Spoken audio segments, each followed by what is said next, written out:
Hi and welcome back. Now, Effects A and Effects B are dedicated to reverb effects. I showed you that in the previous video. And I also showed you that if you hit select, over here on the display, you see the more detailed parameters. Now, the great thing about this board is there aren't that many parameters to deal with the reverbs or the delays. Basically, you can select the algorithm. And to do that, you use the next button and the previous button to go up here to the algorithm number. This is algorithm T6, and if you use the value encoder, then you can roll and select the other ones. Now if I wanted the ambient, then I would hit recall right here, and that sets it to ambient. Now you can see ambient only has a decay setting. Ambient is a little bit more of a mellow kind of a sound. I'm going to addition it on the snare. So to do that, I'm going to hit mix here and then dial a little bit of this in on the snare.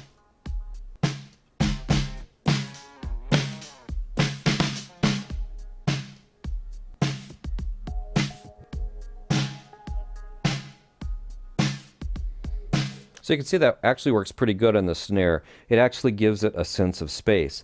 It's also a pretty subtle algorithm. So let's try the next one, which is small room. So for small room, I hit recall, and now I have additional parameters when I choose small room.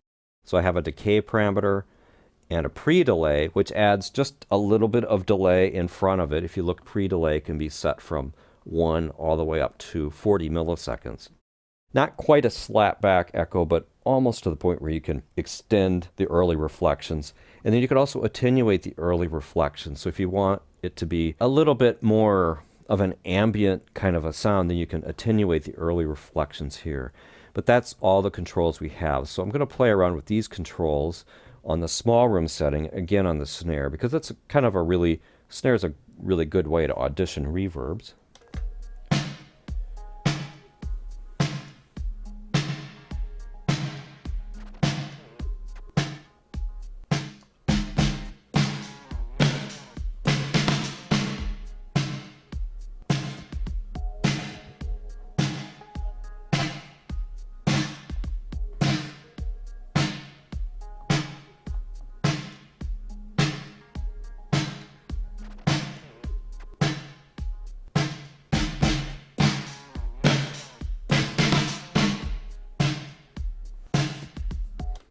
Now the nice thing about using pre-delay is it actually gets the reverb swell up out of the way of the actual notes and that sort of thing. So it's a very common parameter to manipulate. If you want the most natural sound that matches the algorithm, then you would put decay at 1, put this to the minimum, and then also turn this to its maximum. So you're allowing the early reflections to come in.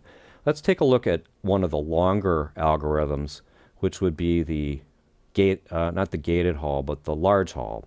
So I'll recall that and then we'll play that.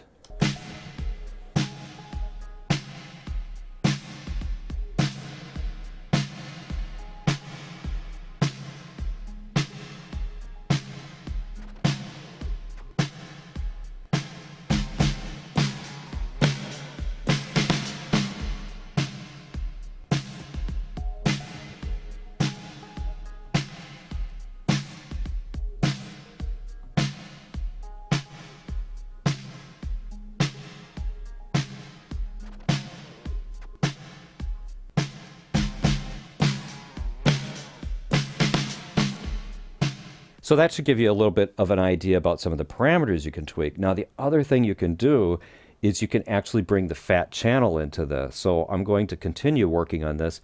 With this selected, then the fat channel now opens up. So if I turn on the equalizer on the fat channel, I can process the reverb return, and that gives you some additional creative control. So I'm going to turn on the snare again and just show you some ideas about what can happen when you use fat channel processing on the return. I'm mostly going to use EQ in this situation.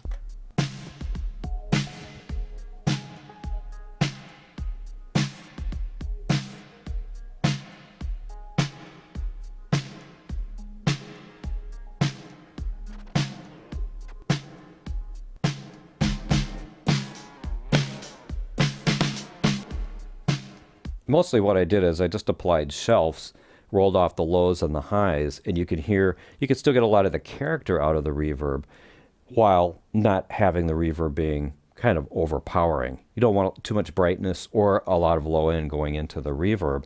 And the fat channel processing is another way to tweak your reverb sounds. So that's kind of a summary of some of the things you can do with reverbs. Obviously, you could save these presets once you get them set up the way you like. We'll talk about that in a coming video. Now, in the next video, we're going to talk about delays. Thanks for watching.